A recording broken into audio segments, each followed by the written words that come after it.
के पहचान खड़े, हम सीमा के प्रहरी हैं, हम सीना तान खड़े, हम भारत के गौरव की बन के पहचान खड़े। भारत के हर प्रांत से आए बहादुरों का दल, हम हैं सीमा सुरक्षा बल, हम हैं सीमा सुरक्षा बल। श्रोताओं नमस्कार। आज संपूर्ण राष्ट्र अपना स्वाधीनता दिवस मना रहा है। स्वाधीनता दिवस की सभी सुनने वालों को हम हार्दिक मंगल कामनाएं और बधाई देते हैं। और आज स्वाधीनता दिवस के अवसर पर हम आपकी मुलाकात करवा रहे हैं सीमा सुरक्षा बल यानी कि बीएसएफ अकादमी, जो अकेडमी है टेकनपुर में, वहां पर डायरेक्टर बीएसएफ के श्री मुकुल गोयल आईपीएस, जो अतिरिक्त महानिदेशक भी हैं बीएसएफ के। तो सर, सभी सुनने वालों के मध्य में हम आपका स्वागत करते हैं। नमस्कार। नमस्कार सर, बीएसएफ राष्ट्र की सुरक्षा के लिए सतत और अनवरत रूप से काम करता है। 1 दिसंबर 1965 को इसका जन्म हुआ यानी कि गठन हुआ, और तब से लेकर आज तक देश की आंतरिक सुरक्षा में और भारत की खासतौर पर पश्चिमी सरहद पर बीएसएफ अपनी बहुत महत्वपूर्ण भूमिका अदा करता है। तो देश की सुरक्षा में आंतरिक हो या बाह्य हो, किस तरह से बीएसएफ अपनी भूमिका अदा कर रहा है? सबसे पहले तो मैं सभी देशवासियों को स्वाधीनता दिवस के उपलक्ष्य पे बहुत सी शुभकामनाएं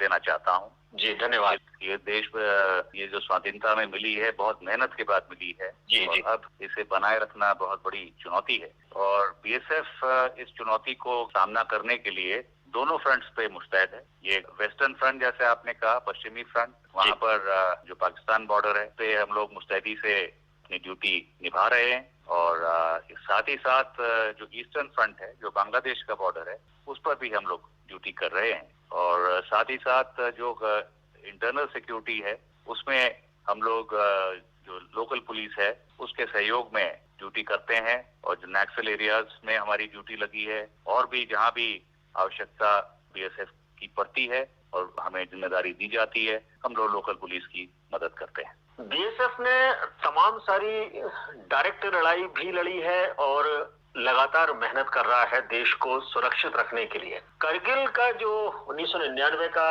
युद्ध हुआ था, उसमें बीएसएफ का बहुत इंपॉर्टेंट रोल था, क्योंकि जैसा आपने भी कहा, पाकिस्तान फ्रंट पर बीएसएफ बहुत काम करता है। चाहे लोंगोवाला पोस्ट हो, 1971 का जिक्र करें या 1999 का जिक्र करें। यदि आप इसको हमारे श्रोताओं तक कुछ बात बताना चाहें, लोंगोवाला पोस्ट 1971 और 1999 करगिल युद्ध, जिसमें बीएसएफ की बहुत अविस्मरणीय भूमिका थी, सर इसके बारे में। देखिए, बीएसएफ का आपको पता ही है, जनता को भी मालूम है, पश्चिमी बॉर्डर पे एक बहुत ही महत्वपूर्ण रोल है। और जो पीरियड होता है जब वॉर नहीं होता है, जब जो सो कॉल्ड शांति का समय है, उसमें बीएसएफ ही बॉर्डर पे होती है। और उसके बाद यदि सिचुएशन खराब होती है या लड़ाई की स्थिति पैदा होती है, तो उसमें बीएसएफ ही उसको शुरू में उसका मुकाबला करती है, और बाद में आर्मी जब टेक ओवर करती है तो उनके साथ हम लोग लड़ाई लड़ते हैं, उनकी मदद करते हैं। तो जैसे लोंगोवाला पोस्ट की बात आपने की, एक 1971 में जब ये लड़ाई हुई थी, उस समय भी ये वहाँ पे एक लड़ाई लड़ी गई है, इसमें आर्मी के साथ साथ बीएसएफ ने भी ये लड़ाई लड़ी थी। और कारगिल की जहाँ तक बात हम करते हैं, तो जो कारगिल के पास जो हमारा बॉर्डर है, वहाँ पर हमारी भी एक बटालियन का पोर्शन वहाँ पे लगा हुआ था। और शुरुआत में जब पाकिस्तानी वहाँ से आर्मी के घुसपैठिए आके उन्होंने हमारी लोकेशंस पे कब्जा किया था, इधर से आए थे, उसकी सूचना बीएसएफ ने ही आर्मी को दी थी शुरू में। और उसके बाद में फिर आपको पता ही है, पूरा इंडियन आर्मी ने बहुत अच्छे से वहाँ पे लड़ाई लड़ी और उन घुसपैठियों को वहाँ से खदेड़ा था। इस पूरे ऑपरेशन में बीएसएफ के भी एक ऑफिसर की जान गई थी, और कुछ ऑफिसर्स और जवान उसमें घायल भी हुए थे। तो बीएसएफ हमेशा से मदद कर रहा है और अनवरत रूप से करता भी रहेगा। बीएसएफ को देखकर बाघा बॉर्डर का इस समय जिक्र करना आज इसलिए समीचीन है, आज 15 अगस्त है। हमेशा 15 अगस्त और गणतंत्र दिवस 26 जनवरी के दिन बाघा बॉर्डर पर जो फ्लैग होस्टिंग या फ्लैग को जब उतारा जाता है, वो सेरेमनी होती है, उसको देखने के लिए हजारों की तादाद में लोग पहुंचते हैं, भारतीय पहुंचते हैं और अनुभव करते हैं, रोमांच भी आता है। आज कोरोना का जो समय चल रहा है, इस कोरोना के चलते क्या वहां पर कुछ परिवर्तन हुआ है, जैसा देश में समूचे राष्ट्र में परिवर्तन हुआ है? और इस बारे में देखिए, कोरोना ने पूरे देश में हम किस तरह से एक्ट करते हैं अपने सामान्य जीवन में उसको बदल के रख दिया है। बिल्कुल। पूरे देश में क्या, पूरे विश्व में अब वो बात नहीं रह गई है। इस समय अलग नॉर्म्स हो गए हैं पैदा, सोशल डिस्टेंसिंग बहुत ही जरूरी है। और जो वाघा की सेरेमनी है, जो कि आपने सही बताया कि बहुत ही पॉपुलर सेरेमनी है, इसको देखने के लिए पूरे देश से और विदेशों से भी पर्यटक आते हैं। लेकिन आज के हालात में मौके की नाजुकता को देखते हुए वहाँ भी सोशल डिस्टेंसिंग का पालन किया जा रहा है। और इस समय जो वाघा सेरेमनी हो रही है उसमें पब्लिक को नहीं बिल्कुल भी अलाउ किया जा रहा है, क्योंकि वहाँ पे इतनी भीड़ हो जाती है कि फिर वहाँ पे सोशल डिस्टेंसिंग के नॉर्म्स फॉलो नहीं हो पाएंगे। और जो ड्रिल भी है वहाँ पर, उसमें जो जवानों की संख्या है वो भी बहुत कम कर दी गई है। तो एक तरीके से आप समझ सकते हैं कि जो ये झंडा ध्वज की चढ़ाने उतारने की जो प्रक्रिया है, बस वो एक प्रक्रिया जरूर चल रही है कि ध्वज जब सुबह चढ़ाया जाएगा तो शाम को उतारा भी जाएगा। बिल्कुल। तो मिनिमम शो के साथ में उसको उतारा जा रहा है। और यही बात पाकिस्तान की तरफ भी है, वहाँ भी पब्लिक बिल्कुल नहीं है। तो इस समय जिस हिसाब से हम वाघा सेरेमनी को हम लोग जानते पहचानते आए हैं, इस समय वो वैसे ढंग से नहीं हम लोग कर पा रहे हैं। यानी कि उसके गौरव में कोई कमी नहीं है, दर्शकों की जरूर संख्या प्रतिबंधित है। बिल्कुल सही कह रहे हैं आप। जी। जो उसकी महत्ता है, जो उसकी, वो उसमें कोई कमी नहीं है। जी। और जैसे ये समाप्त होगा ये जो संकट है कोरोना का, तो उसके बाद फिर से शुरू हो जाएगी। कोरोना का जो संकट चल रहा है, और कोरोना के संकट में राष्ट्र के तमाम सारे कार्यालय और हमारे अर्धसैनिक बल, भारतीय सेना लगातार महती भूमिका निभा रही है। एक कोरोना वॉरियर के तौर पर बीएसएफ ने किस तरह से राष्ट्र की सेवा की है? देखिए, जैसे राष्ट्र के सभी अंग कोरोना में अपने अपने ढंग से योगदान दे रहे हैं, डॉक्टर्स अपना योगदान दे रहे हैं, पुलिस अपना योगदान दे रही है, उसी तरीके से बीएसएफ ने भी कोरोना में बहुत अहम भूमिका निभाई है। और जो हमारी इंटरनल सिक्योरिटी में जहाँ भी ड्यूटी लगी है, इसमें दिल्ली में हम लोग काफी व्यापक तौर पे लगाए गए थे शुरू में जब ये शुरुआत हुई थी। और हम लोग लोकल पुलिस के साथ मदद करते हुए, जो पुरानी दिल्ली का इलाका है वहाँ पे हमारे लोग लगे थे और वहाँ पर उन्होंने एक ड्यूटी दी थी। बल्कि कई लोग हमारे इसके कारण कोरोना से संक्रमित भी हो गए थे। हम लोगों ने कोरोना में के खिलाफ एक जन अभियान एक तरह से चलाया है, खासतौर पे हमारे जो बॉर्डर के एरिया हैं और जहाँ भी हमारी यूनिट्स लगी हैं, वहाँ पर लोकल जो पब्लिक है, सिविलियंस है, उनको एजुकेट किया है इसके शुरुआती दिनों में, खासतौर पे इस कोरोना संकट के बारे में और इसके कैसे बचा जाए इसके बारे में। जगह जगह जो हमारे हॉस्पिटल्स हैं उनको हम लोगों ने कोविड हॉस्पिटल के रूप में विकसित किया है। और ये जो अभी आपने सुना होगा 1000 बेड का हॉस्पिटल दिल्ली और गुड़गांव बॉर्डर पे बनाया गया है पब्लिक के लिए भी, इसमें भी बीएसएफ ने भी उसमें काफी योगदान किया है। हमारे डॉक्टर्स, हमारे पैरामेडिक्स वहाँ पर लगे हैं, जनता की सेवा में तत्पर हैं। बहुत अच्छी बात है कि बीएसएफ न सिर्फ देश की सुरक्षा में करती है, लेकिन जब इस तरह के प्राकृतिक आपदाएं आती हैं उसमें भी बहुत मदद कर रही है, जैसे कि एक कोरोना है। एनडीआरएफ में भी बीएसएफ का योगदान है? एनडीआरएफ में बीएसएफ का बहुत बड़ा योगदान है। आपको ये याद होगा ही, एनडीआरएफ जो शुरू में बनी थी और अभी भी जो उसका स्वरूप है, उसमें मुख्य तौर पे जो पैरामिलिट्री फोर्सेस की जो बटालियंस हैं, शुरू में ये बनी थी जब 8 बटालियंस थी, उसमें से 2 बटालियंस बीएसएफ ने दी थी। और आज की तारीख में हमारी 3 बटालियंस बीएसएफ की एनडीआरएफ में लगी हुई हैं।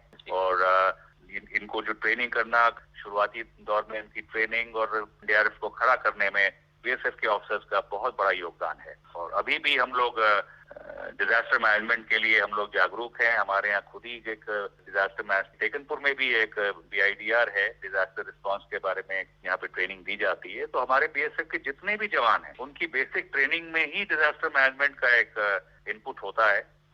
कुछ कैप्सूल एक होता है करीब 2 हफ्ते का, जिसमें उनको बारीकियां इसके बारे में समझाई जाती है, ताकि वो अपनी ड्यूटी जहाँ भी दें किसी प्रकार की भी आपदा आए तो वहाँ कंट्रीब्यूट कर पाए। बीएसएफ का अगर जिक्र आता है तो याद आ जाती है गणतंत्र दिवस की वो हमेशा की परेड, जिसमें बीएसएफ अकादमी, खासतौर पर टेकनपुर अकादमी के जो जवान मोटरसाइकिल पर अपना करतब दिखाते हैं, जहां जो एक रोमांच भरता है और देश के नागरिकों को एक विश्वास भी दिलाता है कि देश की सुरक्षा उन लोगों के हाथ में है कि जिन पर सुरक्षा होने के बाद हम अपनी नींद बड़े सुकून से ले सकते हैं। तो टेकनपुर वर्तमान में बीएसएफ के लोगों को प्रशिक्षित कर रहा है और देश की, राष्ट्र की सुरक्षा में एक सजग प्रहरी की भूमिका निभा रहा है। पहले तो जो आपने कहा कि गणतंत्र दिवस परेड में जो हमारा मोटरसाइकिल स्क्वाड है, ये वास्तव में एक बहुत ही मेहनत से तैयार किया गया है, बहुत ही डेडिकेटेड लोग हैं।